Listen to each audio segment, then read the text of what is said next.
Bonjour à tous et bienvenue dans votre magazine Santé d'abord. Aujourd'hui, nous allons parler du déni des grossesses avec le docteur Olivier Oleko qui va s'étendre sur cette question. Bonjour docteur. Bonjour madame. Et merci de nous avoir reçus dans votre cabinet. Merci à vous. Alors aujourd'hui, nous allons parler du déni des grossesses. C'est vrai que la plupart des femmes, on sait qu'on a des grossesses normales, mais quand c'est une déni, on ne sait pas si on est exactement enceinte ou pas. Alors avec vous, nous allons bien évidemment savoir comment le détecter et quels sont les signes peut-être atypiques. Déjà pour commencer, qu'est-ce qui différencie une grossesse normale d'une déni de grossesse?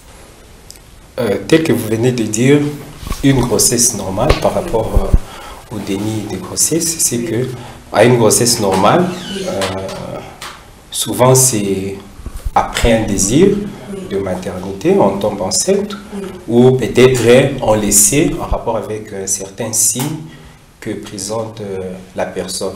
Mais un déni de grossesse, donc comme les mots le disent, n'est pas le savoir. Donc c'est l'effet d'être enceinte, on ne sait pas exactement. Exactement. Déni de grossesse, jadis, signifiait grossesse inconsciente. Oui. Donc, je suis ou une dame est porteuse d'une grossesse, mais de manière inconsciente. Alors, est-ce qu'il y a des facteurs qui prédisposent la femme à avoir un déni de grossesse? Oui, en fait, il existe plusieurs facteurs. Il y a des auteurs qui ont parlé de cet aspect, mais peut-être dont plusieurs n'ont pas su exactement élucider les différentes causes. Alors, néanmoins, on en retient en deux grandes catégories. On parle des causes qui sont psychologiques, particulièrement, et d'autres qui sont d'ordre social. Oui. Alors, nous voulons exactement savoir s'il y a, par exemple, un facteur ou une cause sous-jacente qui peut au fait arriver à une femme d'avoir un déni de grossesse, parce que quand on est enceinte normalement on le sait, et comme toute anomalie, généralement il y a un facteur qui pousse à ce que cette femme-là ait cette oui, particulièrement en ce qui concerne ces causes, on énumère entre autres le fait de maltraitance. Il existe de ces dames ou des gens qui ont été soumis à une certaine maltraitance au courant de leur vie, ou c'est un phénomène que ces personnes sont en train de connaître dans leur quotidien de vie. Et c'est comme ça que il existe de maltraitances qui sont aussi sexuelles.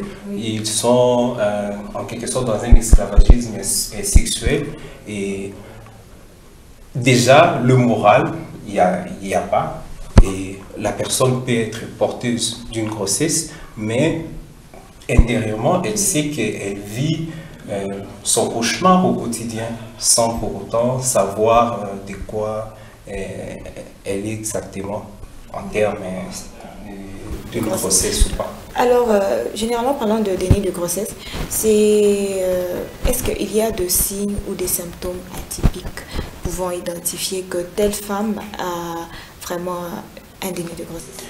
Les dénis de grossesse, il faudrait avant tout catégoriser. Il existe des dénis de grossesse partiels et un déni de grossesse total. Alors, en rapport avec une théorie parue en 1970 qui nous parle du temps. On nous dit une femme porteuse d'une grossesse au-delà de 3 mois. Déjà, c'est en rapport avec ces temps. Déjà au-delà de 3 mois, mais avant terme. Là, c'est un déni de grossesse partiel. Et le déni de grossesse total, c'est une femme porteuse d'une grossesse jusqu'à terme sans le savoir. Alors, dire les signes, vous ne saurez pas. Parce que il y a de ces femmes qui voient leur cycle menstruel régulièrement. Donc, à chaque fois, chaque mois, ils voient le menstru. Alors, elle ne saura pas se dire si elle est enceinte ou pas. Et puis, nous avons des signes particulièrement qui sont d'ordre sympathiques, donc, tels qu'on les dit en médecine. Particulièrement, il y a des nausées, vous allez voir de vomissements, peut-être une certaine fatigue, de malaise que la personne présente, ça peut tiquer, non, certainement, il y a quelque chose que je porte en moi. Mais en cas de déni de grossesse, vous allez voir ces signes sympathiques sont minorés, ou soit quasi absents, donc il n'y en a pas. Les signes physiques d'une femme, vous allez voir, on voit un abdomen qui prend du volume et peut-être on sent un enfant, le fœtus qui bouge, mais en cas de déni de grossesse, vous allez vous rendre compte que peut-être il n'y a pas, vous trouvez son périmètre abdominal tout à fait habituel et peut-être la patiente peut vous dire des signes qui peuvent désorienter l'examinateur, ne sachant pas que c'est un mouvement fœtal actif. Et l'examinateur aussi peut passer à côté et la dame peut continuer avec son déni. Et on dit même que la femme peut gagner le poids peut-être de 3 à 5 kilos, ce qui est anormal. Or, on sait qu'une femme peut gagner jusqu'à 12 kilos. Jusqu'à 12 kilos, mais en cas de déni de grossesse, vous voyez, donc parce que même le comportement sera tout à fait ordinaire en rapport avec son vécu quotidien. Et cependant, elle est porteuse d'une grossesse. Alors, dire qu'on peut diagnostiquer, c'est difficile. C'est-à-dire, il faut qu'une personne soit avertie pour pouvoir chercher à creuser jusqu'au fond de la dame pour savoir quel est exactement son état. Voilà un peu. Mais le fait que vous, personnel médical, découvriez que la patiente, elle est enceinte et que vous l'annoncez, et la personne qui s'étonne, la personne qui est, voilà, qui ne sait plus se retrouver. C'est quand même étrange pour une femme. Oui. Elle voit ses menstrues toutes. Elle voit ses menstrues, elle ne comprend rien et on l'apprend que vous êtes enceinte. Et vraiment, c'est là que vous allez vous dire qu'il y avait une notion de déni de grossesse. Oui. Alors, l'enfant, quand on a par exemple, quand on est en déni de grossesse, l'enfant généralement se situe où? Pour qu'il n'y ait pas, on voit déjà avec tout, normalement on voit les ventres qui gonflent, mais pour un déni de grossesse, on ne voit rien du tout, il n'y a pas de signes atypiques, il n'y a pas de symptômes, on ne remarque rien du tout, il n'y a pas de changement chez une femme comme la femme enceinte normalement.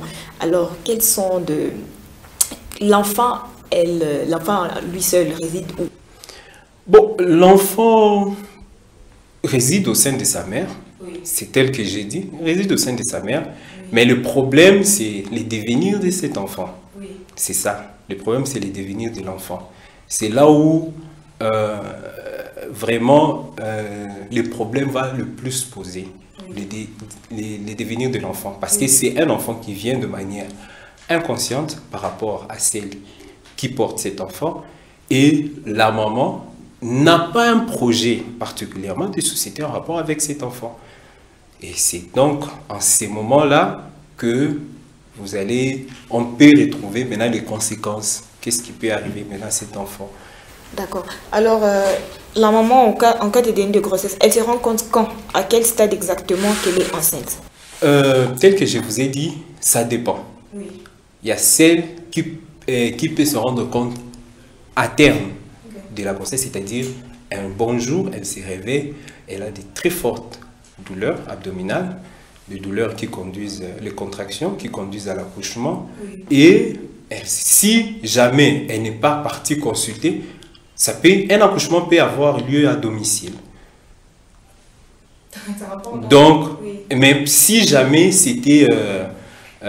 elle a consulté une structure sanitaire particulièrement, peut-être avec des investigations approfondies, on peut en fait découvrir où se situe particulièrement l'état de santé et en donner les particularités telles qu'elles se présentent. Alors, quelles sont les conséquences du déni de grossesse sur la mère et aussi sur l'enfant? Exactement, il existe des conséquences et sur la mère et sur l'enfant, particulièrement oui. Pour une femme qui ne s'attendait pas à une grossesse, en dehors d'un milieu hospitalier, elle peut développer, par exemple, un choc émotionnel par rapport avec ce qui s'est produit. Et puis, il y a aussi un sentiment de culpabilité qui va devoir habiter la dame du fait qu'elle n'a pas pris soin de cet enfant quand l'enfant était à son sein. Et c'est un enfant, et elle va se culpabiliser du fait qu'elle a pris des produits toxiques, particulièrement de médicaments, sans savoir qu'elle était enceinte et peut-être l'enfant pouvait sortir avec de malformations. Et qu'est-ce qui serait? Il y a aussi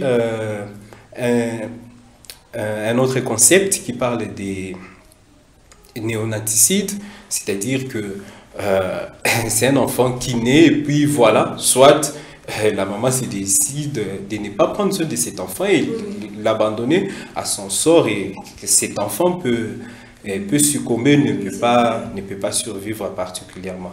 Donc, en gros aussi, il faut retenir que les conséquences chez la maman comme chez l'enfant peut conduire même au décès de la maman et aussi au décès du nouveau-né. Oui. Voilà. Est-ce qu'il y a des protocoles spécifiques pour gérer en fait l'accouchement chez la femme enceinte, chez la femme qui est en déni de grossesse, comparativement à celle qui a une grossesse normale? Oui, avec l'évolution de la médecine, on parle d'une prise en charge multidisciplinaire. C'est une dame qui ne sera pas prise en charge juste par la personne qui l'a fait accoucher, bien sûr si c'est au terme directement, même avant terme, on prépare déjà l'arrivée de cet enfant. Alors, cette prise en charge multidisciplinaire va regrouper un psychiatre, une sage-femme, un pédiatre, voilà. Tout ça, c'est cocktail de gens pour en fait essayer de remonter la maman et aussi accompagner cet enfant pour que les choses aillent. Exactement. Alors, concernant les femmes, déjà que vous nous avez dit dès l'entame qu'il y a, par exemple, le stress, la femme qui a été soumise, par exemple, à des violences conjugales, quelque chose comme ça. Donc, elle peut être aussi prédisposée à ces genres de situations comme les dénis de grossesse. Alors, est-ce qu'il y a exactement des choses que les femmes devraient éviter? Bah, en dehors du stress, en dehors de violences conjugales que vous avez dit, qui peut aussi être un élément déclencheur de déni de grossesse, que même les familles ou les femmes qui nous suivent en ce moment, elles peuvent peut-être avoir à prendre et aussi éviter pour tomber dans ces genres de situations. Oui, en fait, c'est très important aux femmes de connaître leur organisme. Exactement. Ça, c'est un exercice quotidien qu'une femme est censée faire. C'est pour éviter certaines histoires. Particulièrement une femme qui est dans ce qu'on appelle dans une activité sexuelle régulière. Donc, on le sait très bien. Voilà. C'est quoi les conséquences? Surtout quand on est en face de rapports qui sont non protégés, il faudrait toujours se connaître soi-même. En cas de besoin, il existe des structures sanitaires proches de nos communautés où on peut se rendre, ne fût-ce que pour ce genre de tests de grossesse. On peut s'en procurer même dans les pharmacies. C'est très important. Et aussi, savoir aussi se prendre en charge, peu importe la situation qu'on traverse. Et si on est ancré dans une situation de violence interminable, alors moi je dirais aux femmes, il faut savoir dénoncer aussi certains faits parce qu'il existe un service de protection maternelle. Exactement. Alors pour celles qui est, par exemple, je reviens un peu en arrière, pour celles qui ont, par exemple, qui découvrent, celles qui ont l'habitude de voir son gynéco, par exemple, après 1 ou 3 mois de consulter, et se rend compte qu'elle a un déni de grossesse, est-ce que la prise en charge aussi, ou comme les consultations prénatales, c'est fait de la même manière que la femme, ou c'est totalement différent? Au fait, quand est-ce qu'un déni de grossesse est levé? C'est levé quand on apprend à une femme que tu es enceinte et elle accepte. Bien sûr, dans cette période, après 3 mois, tu prends conscience et, et la femme adopte un mode de vie en rapport avec sa situation. Mais il y a aussi d'autres femmes qui n'acceptent pas, qui disent que c'est de la magie. Comment ça peut se faire? Bon, en fait, ça aussi, c'est un autre problème. C'est un autre problème de société. Pourquoi mais pourquoi s'étonner? Parce qu'étant donné que soit tu es en relation, soit tu es en couple, et voilà, ce sont des situations qui sont tout à fait régulières. Oui. Et surtout, le piège, particulièrement, c'est auprès de femmes qui sont en train d'allaiter. Parce qu'on sait dans la société qu'une femme qui allaite, souvent, elle ne voit pas de règles et elle ne peut pas tomber enceinte. Alors que c'est de là où même le piège se situe. Une femme qui a mis au monde, elle n'a pas vu les règles et on apprend que vous êtes enceinte. C'est tout à fait normal. Alors ça, c'est quelque chose que nous allons tirer comme attention à l'endroit de femmes, de savoir que parce que vous allaitez et que vous ne voyez pas les règles, cela n'empêche pas que vous puissiez tomber enceinte. Vous tomberez enceinte parce que vous avez encore de rapport avec vos maris. Alors, docteur, nous chutons déjà. Quelques mots de la fin à toutes ces personnes qui nous suivent en Sénète Mouvement en rapport avec le déni de grossesse. S'il faudrait dire à toutes ces personnes qui nous suivent, c'est de savoir que les dénis de grossesse peut-être peut arriver à n'importe qui. À n'importe qui. Ce n'est pas l'apanage par exemple des gens qui souffrent un problème de trouble mental ou autre, parce qu'il y a des auteurs qui ont beaucoup plus parlé de cela, mais aussi c'est du fait que pour des dames qui sont trop occupées, par exemple des travailleuses, voilà, qui sont habituées, qui sont obligées de vaquer à leurs occupations de temps en temps, peut-être ils ne savent pas se rendre facilement à l'hôpital, habitués à l'automédication. Donc il faut savoir que les dénis de grossesse peut arriver à tout le monde et à n'importe qui. Mais l'essentiel, c'est qu'on puisse lever ces dénis de grossesse et accepter la situation. Surtout bien gérer cette période-là quand surtout, on sait qu'on est... Et surtout gérer parce qu'on n'a pas toujours un sentiment de culpabilité. Merci beaucoup, docteur. C'était un plaisir. Merci beaucoup, madame. Mesdames, Messieurs, c'est par ici que s'achève votre magazine Santé d'abord. J'étais très contente d'être en votre compagnie. La thématique du jour était le déni de grossesse avec le docteur Olivier qui s'est étendu sur cette question. Merci et au revoir.